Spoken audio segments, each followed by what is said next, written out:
After all the abuse our 1989 Land Rover has taken over the years, it's no surprise we've uncovered cracks in the front diff housing, along with elongated lower shock mount holes and worn panhard bar bracket holes. With the old front cover binned, we got to work welding up the new 6mm thick diff cover, supplied by Rick from Kingpin Design Fab. This upgrade eliminates the DIY pumpkin guard I'd previously welded on, which, to be honest, was a pain to clean. Mud and sand would get trapped between the guard and the cover plate, likely speeding up corrosion and contributing to the cracking we're seeing now.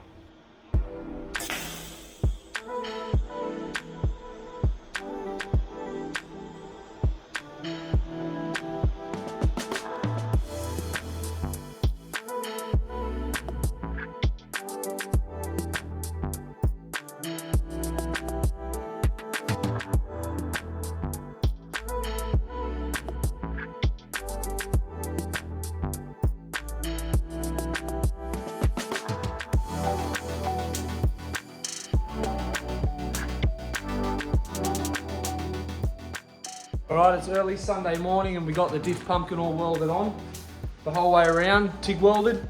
I have hooked up air also to the breather and put a fair bit of pressure into it, and we use some dishwashing detergent in a spray bottle with some water to check for any leaks.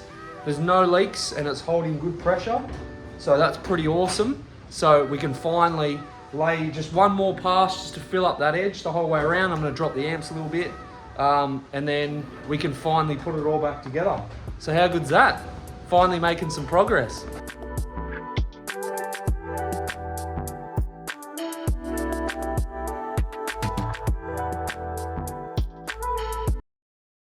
Alright, so I had a bit of an issue, batteries died from the camera, but anyway, I got it all done.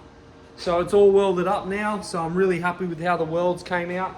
Now I could have ground back these, Rick from Kingpin Design Fab just welded that up for me so it would be a little bit quicker. I could have ground them back down, but honestly, yeah, maybe it might look a bit cleaner, but ever since I started sort of welding, I used to grind a lot of my welds, and then at some point I decided that I didn't want to grind any of my welds just to get better at welding. So these welds that Rick's done look amazing, so I'm not going to grind any of them back. I'm just going to leave them how they are. Paint it black, same as all my welds. I'm not going to grind any of those welds back. I'm happy with them. I'm happy with how they're looking. Bit of paint on top and that will come out really good. So it's taken me 2 days to weld this up. So I've done it, that's so I haven't made the housing too hot. So like I can still put my hand on that housing. The front's a bit hotter because it's got less heat dissipation potential, I guess. So yeah, so I'm going to let it cool, and then we've got to give it some paint, and then finally I can put it all back together and throw it underneath Laz. Super happy with, once again, super happy with how all the welds came out. The bloody $400 Unimig Viper 200p TIG has been going amazing. So yeah, so we'll get this in. I'll get it cooled, painted, and then you'll see me start putting it back together. I had already welded on the lower shock washers to fix the worn out holes, but I decided to go ahead and weld the top washers in place as well. Hopefully that adds some extra strength and gives this housing many more years of service. Learning to TIG weld has made this repair a lot more enjoyable. It's a skill that's already opening up the potential for so many more projects. I've still got a lot to learn, but I'm happy with the penetration and the way the welds are looking so far.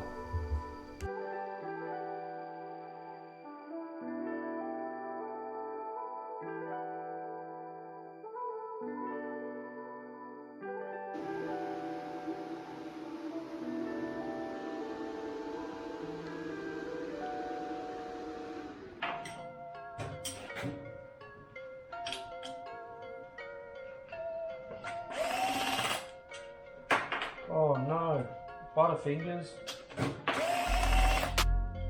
Come on. Yeah.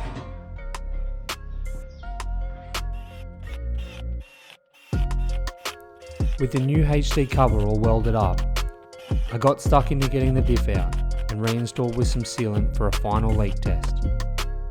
With no leaks in sight, I got cracking on welding in the panhard washers to take all the free play out of the through bolts.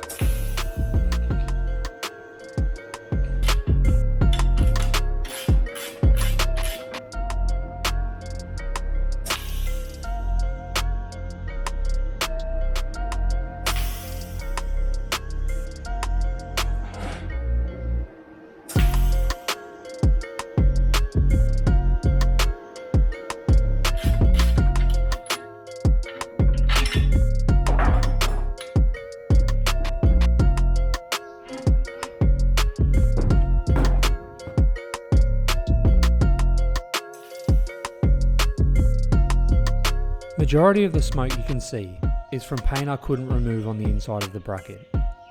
All the welding surfaces were prepped and cleaned properly. I learnt in the last episode, when fixing the original diff cover, that any contamination in the world leads to a poor bead.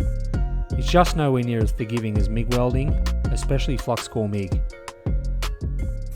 Alright, so it's been about a week and a half, 2 weeks, and we've got the jumped ahead a bit and we've got the whole front assembly underneath Laz. I did actually have the wheels on, but I've just taken them off because today we're kicking on with brake lines, some of the steering arms, the new pitman arms on, as well as the nut and everything, panhard bars on, and yeah, so we've got a couple of things to tidy up, so I'll get into them, and then once that's all together, we'll chuck the wheels back on and we'll get into the next job, which will be doing the engine breather to work around the turbo setup and just allow a little bit more flow, because that was a cause of one of the oil leak out of the dipstick. So yeah, so we'll get into that.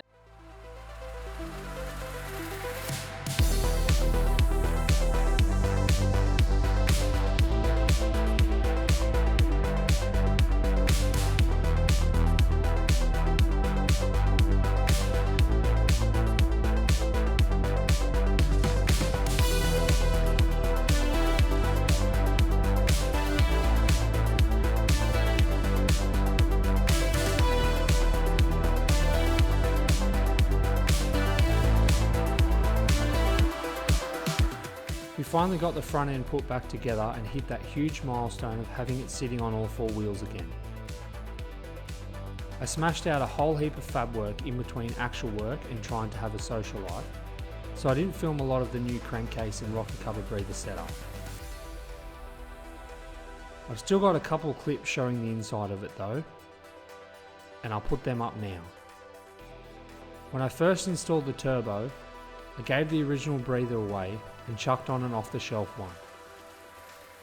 After that, I got warned about overpressurization and dipstick leaks.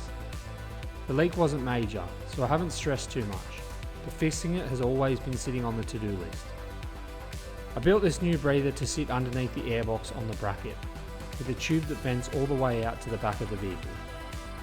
These are vented to atmosphere from factory anyway, so nothing's changing there.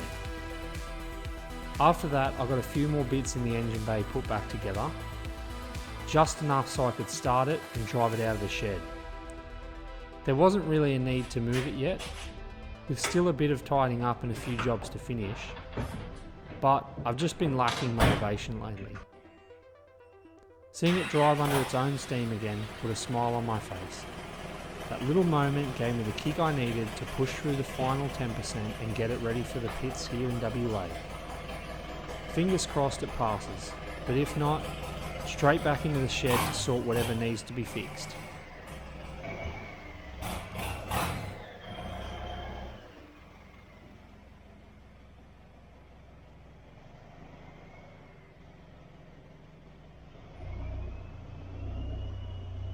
So as you saw, pretty big milestone. The Perentie is out of the shed. I mean, it's going to go back in there, but it's going under its own steam. There's still a fair few things I need to get sorted. I got the engine breather sorted, but I'll show you around here. It still has a leak, so it's still leaking through that dipstick. But the problem is, I didn't use the... I tried to find some seals from Super Cheap Auto, So I'm not sure if they're actually big enough. They didn't look big enough, but I thought they might work. So before I do anything with my breather that I made up, which has steel wool inside it, which I'm thinking may also be restricting the flow. There may be too much steel wool, or I might just get rid of it completely, because the factory breather has basically no restriction in it. So whereas if I put steel wool in this one, it's going to create some restriction. So I'm going to replace those dipstick seals first, to the 2 seals that are on it, with the proper seals, and then see what happens. And if it still leaks, then I'm going to drill a hole in the top of my breather that I made and make like a little access port, pull all the steel wool out, and then weld on probably like a diff bolt or something, so that a diff bolt, oil filler bolt, so that I have access to the breather for whatever reason. So that's the plan. So I'm going to finish up the episode there. Honestly, I've spent too much time in the shed and not enough time out in the bush. So Claire is currently tackling the Cape to Cape track, which she's doing over 7 days. So on the weekend, I'm going to meet up with her down in Augusta, and I'm going to make my way there over 3 to 4 days, do some fishing. That will be in the forward control. Some fishing, camping, maybe a little bit of bushcraft stuff. And because I can't even remember the last time I went away for longer than 1 night. So we need a bit of a reset. But what a massive, massive achievement. I had to just drive it out of the shed to give me that motivation to finish everything off. So if you enjoyed this episode, hit that like button, subscribe, and I'll see you on the next one.